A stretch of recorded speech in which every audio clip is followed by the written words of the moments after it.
المدرسة الحاج حسين نعمة فليتفضل مشكورا.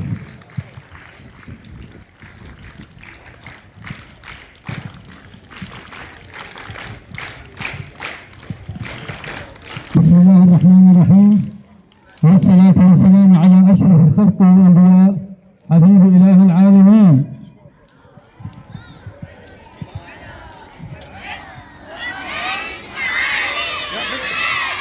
الأخوة والأخوات معلمي ومعلمات مدرسة الوقف النموذجية، أعزائي التلاميذ، سلام من الله عليكم ورحمة الله وبركاته.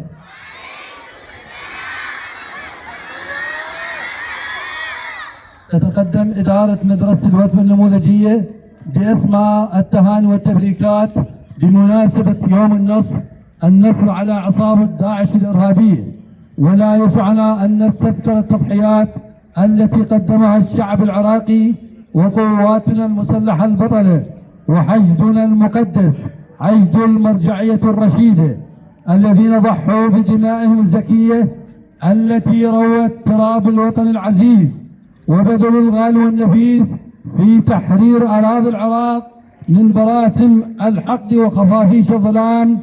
تحية إجلال وإكراما لهؤلاء الأبطال، للجيش العراقي البطل وحشد الشعب المقدس. نسأل الله سبحانه وتعالى في هذه الأيام أن يحفظ جيشنا العراقي وشعبنا وأهل العراق من كل سوء ومكروه. والسلام عليكم ورحمة الله وبركاته.